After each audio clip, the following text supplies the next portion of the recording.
Hi everyone, welcome back to my channel. This week I am planning with the PaperTrailPlans kit Fireflies. This is the sampler that came with it, the foiled sampler. This is the kit. It's a summer, felt like summer to me kit, but it's in gold foil and it's got blue, green, and orange as the primary colors. That's the box sheet. This is the sheet with more labels and headers, and this is the washi. I love the washi here with the fireflies in it. I just thought it was so pretty, had to have it. This is the deco sheet as well. And I also got a journaling sheet in transparent matte. So there we go. And yeah, let's get into it. So I'm gonna have to start this video by saying that I put together a header and then pulled it all up. So what y'all are about to see for the next, I think, 3 minutes is header version 1 that I put down, and I was like, you know what? I don't like this. And I pulled it all up and did something a little different. The second thing is, I don't know what behooved me to not just order the full journal sheet in either transparent or premium matte. Because what I ended up doing with the header, I would have been able to do with the full journal sheet because it has those washi strips with the washi, the like decorative washi strips with the orange kind of florals. And that would have been a lot easier than what I ended up doing. So what you're watching here is a completely sped up version of header number 1 that I decided to just chuck. But I got I got somewhat deep into the spread before deciding this. And so that's why there is a good chunk of the spread already planned before I was like, ew, I don't like this header. I'm going to pull it up. I tried to, just in my regular planning, be like, you know what, you're doing something, commit to it. It's not ugly, like don't second guess yourself.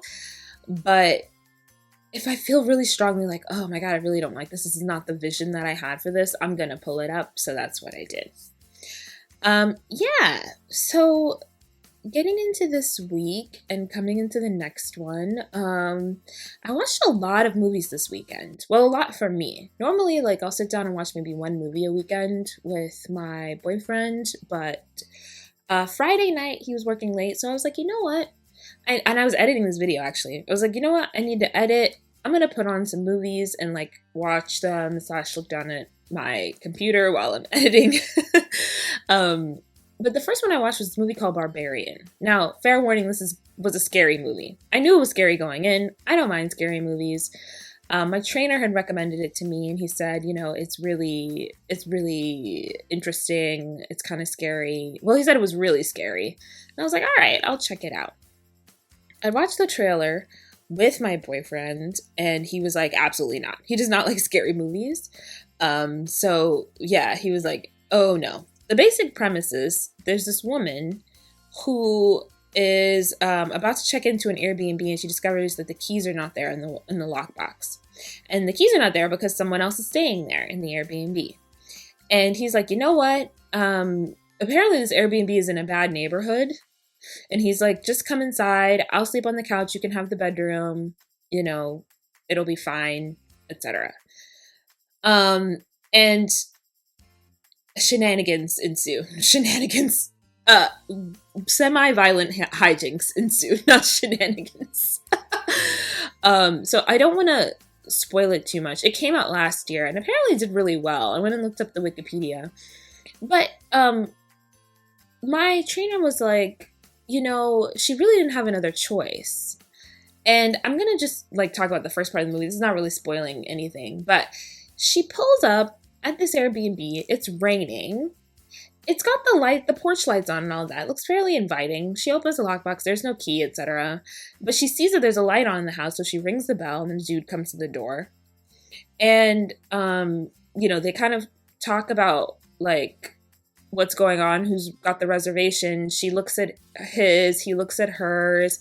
She goes inside, she's trying to call other hotels, and you know, they're not open because there's some kind of convention in town or something. And he's finally like, you can stay here if you want, and I'll just, you know, sit on the couch.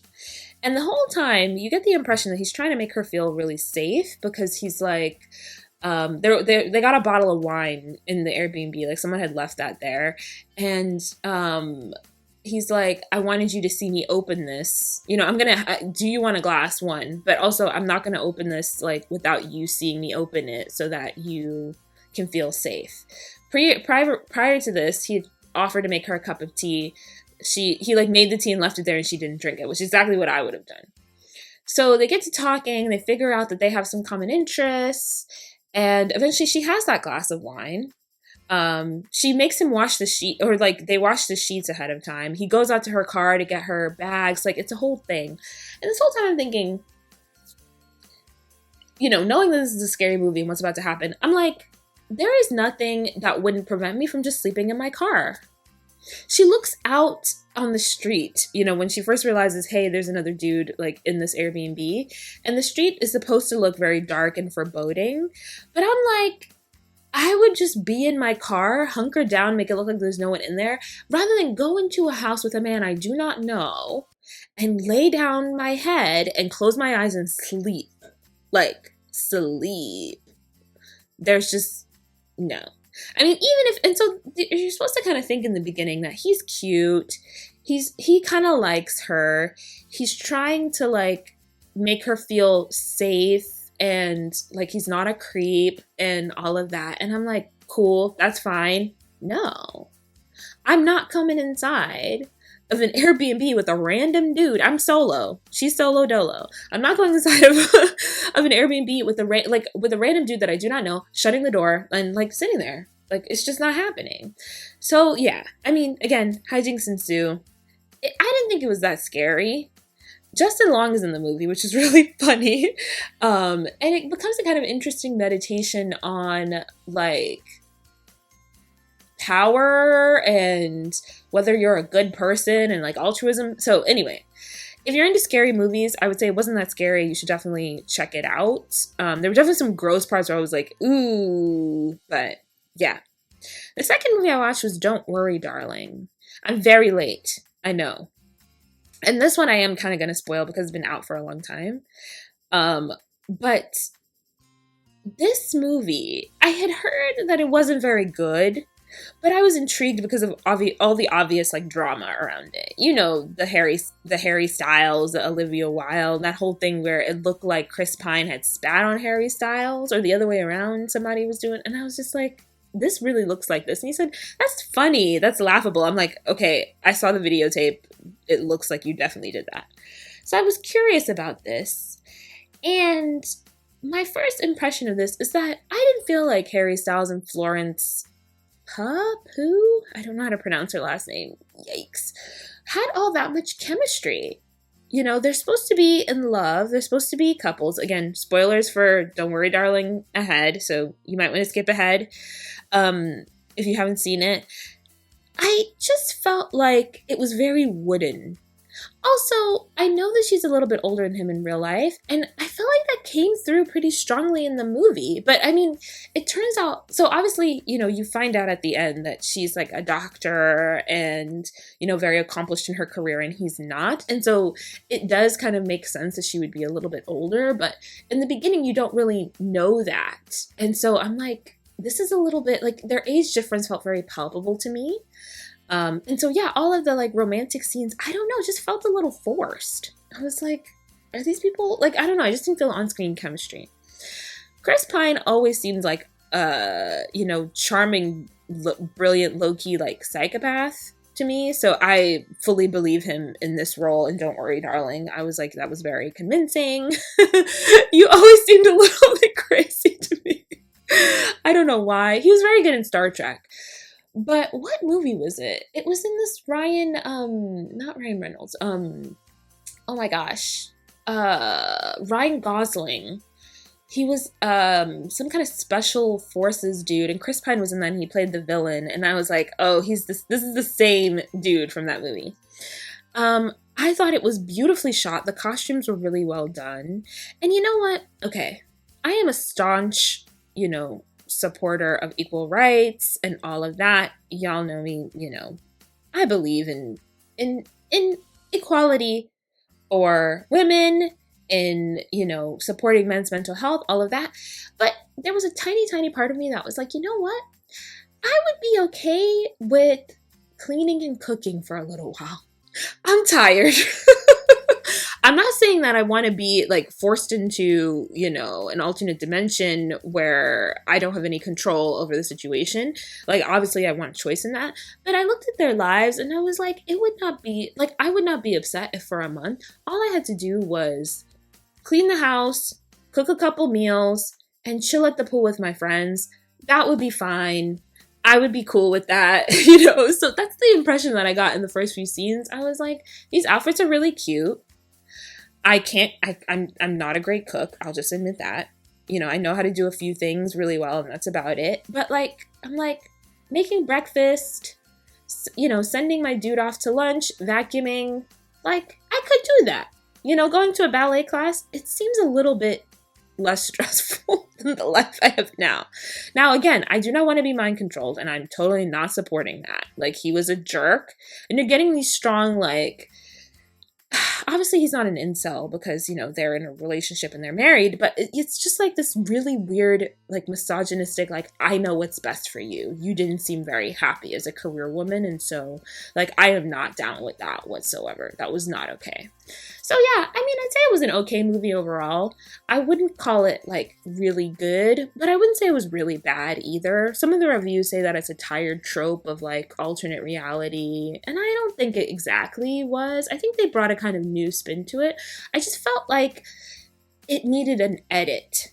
There's a lot of scenes and dialogue that I'm I would have changed that or tweaked that or made that shorter, just so, the story felt a little tighter and more cohesive.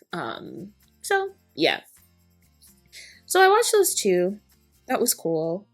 I don't know if I've talked about this on YouTube, but I am in an ongoing saga with the possum right now. And maybe y'all are tired of my pest control story, so I'll try to keep this one fairly short. But okay, so the other night, well, this was at least a month ago. I don't remember if it was longer than that. But I ordered some DoorDash. I'm hanging out. My boyfriend was outside working on his bicycles in the driveway. And so I had heard him kind of rustling around, just figured he was out there, whatever. So I ordered DoorDash. I hear the person drop the DoorDash off, and then I hear some rustling of the plastic bag. And so I'm thinking that it's my boyfriend getting ready to pick it up and bring it in because he's outside, right? And then I get up to go get a glass of water because I'm okay, he's gonna bring the food in, and I see him in the kitchen, and I'm what? So I open the door because I'm why is my bag rustling? And it's a possum dragging away my DoorDash, a literal possum. Now I would never harm an animal. I just want to say that, but those things look really scary and really gross to me. Okay. Me and my boyfriend were in New York visiting my sister, and we're walking her home because it was really late at night. And I see this thing run across the road, and I'm oh my God, that's a giant rat. And he just calmly says oh, it's a possum. And I'm that is much worse. Okay. I feel they just look wicked. Just ugh. Okay, I don't, again, I would never intentionally harm an animal, but I'm this thing is yuck and I don't want to have to deal with it. So it's dragging my DoorDash away, dragging the plastic bag. And I start after it, but I'm you know what? Nah. Because if I have to pull the bag away, it could get crazy. It could jump on me or bite me or whatever, blah, blah, blah. I should know that this is 8:30, maybe close to 9 at night. And so I come back in and I'm Sean, the possum stole my DoorDash. And he's like, what? And he opens the door and sees it like ambling down the road with the plastic bag. And I'm like, what do I do? He's like, you should try to get a refund from DoorDash. And honestly, I'm just too embarrassed. I just took the L, you know? Because for one thing, like, okay, it was not the Dasher's fault. Like, leaving it on someone's doorstep is a totally fine thing to do. And I guess I could have chased the possum, but I just was not going to. Like, I just was not going to. So I was like, maybe we should get a little table and put a box, you know, on the table so people can put the DoorDash instead of leaving it directly on the doorstep. I had cereal for dinner that night, by the way. I just let it go. So that's fine and good. A couple nights pass. Sean is like, we're getting ready for bed, and he's like, oh, the door to our bedroom. Our bedroom has a like a glass door that opens onto the back porch. And so that door is usually locked. I don't go in and out of there. We generally don't go in and out of there. There's another way to get to the back porch. So he's like, oh, this back porch, this door is open. Like, the glass door is open. And I was like, what? It's not, you know, it was unlocked and like slightly pried open. And so he goes to lock it. Well, he goes outside first and he hears a scuffling and he looks up and it's a possum, chilling on the top of our porch. Our porch has like a little, it's like an awning sort of, but it's got these slats in it. And so he looks up and the thing is chilling on the slats and he yells and I look up and I turn on the porch light. I don't see it. And he comes back in. I was like, what's going on? He was like, it was a possum on the slats. I was like, what? Oh my gosh. So I have no way of knowing, obviously, if it's the same possum. Because, you know, like, sorry to them, they all look alike to me. But I was like, okay, they're lurking, definitely. They've seen now that we have food, that we are unwilling to engage in combat, and they're, you know, taking advantage of that. So I'm like, so Sean starts Googling what to do if a possum gets in the house. And I'm like, this is not going to happen, okay? I was like, do not Google this. This is not happening. Like, a possum will not be in the house where Ashley is in the house because that just will not happen. That is not happening. Like, I will vacate this premises, you know, and call the police or whomever. Like, I don't know. Like, I don't want to figure out how to deal with this because I'm just not going to. I'm going to run out of the house. So these two incidents happened within days of each other, and then weeks pass, a month passes, like, no sign of the possum. So last night, I'm at home, I'm cleaning up, you know, my sister is visiting this week, so I'm getting the house ready for her, and I'm taking out the trash and the recycling, which, you know, I don't know how it is in most people, but it's in the back part of our house, and we just pull the bins out to the curb when it's time. So I opened the little door to the back part. We have this little staging area where the 3 bins are. We're in California, so there's a compost bin. And there's the possum on top of the recycling. I keep saying I don't know if it's the same one. This possum has no distinguishing features. So, like, obviously I can't tell. But I just, like, scream. Again, it's once again 8:30 or 9 o'clock at night. And, like, drop the recycling and run away. Because it looks big. Like, it's standing on top of the recycling bin. So, I mean, I'm like, I will not be terrorized. I will not be terrorized in my home by this one dude. I don't know. So, I wait a little bit, like another half an hour, because quite frankly, I dropped the recycling. It's laying all over the driveway. And I'm like, if there's one thing I hate, it's a mess. So I go back, I have my phone out with the light on, the flashlight on, so that, like, it frightens them away. And I go and pick up the recycling. It's gone. I just put it in there. Everything's all clean, etc. But I'm like, again with this? Like, I'm not gonna be terrorized. So what I think we're gonna do is we're gonna get some clamps to clamp the things shut, because possums have those little, like, weird, gross looking hands, and I don't think they're like raccoons and that they would, like, open up the stuff and go in it, but you never know, you know? And I told Sean, hey, why don't we just do that thing with the table and the DoorDash so people can put things on the table. He was like, well, if the possum climbed up on the porch slats, what makes you think it's not going to try to climb up on the table? And that's actually honestly an excellent point that I had not thought about. So there's no point in putting the table because it's just going to steal our food. So yeah, I don't have a solution yet to what we're going to do. And I don't know what to do if we tangle with this possum. Is it like other animals where if you have like a can of pennies and you shake it, it's like scared? I have no idea. So we'll see what happens. But I'm just like, this cannot go on. I cannot stand. This will not stand. Okay. So that's my possum story. Stories. As a coda to this, sometime in, I think it was June or May, Sean and I were coming home from something. It was really late.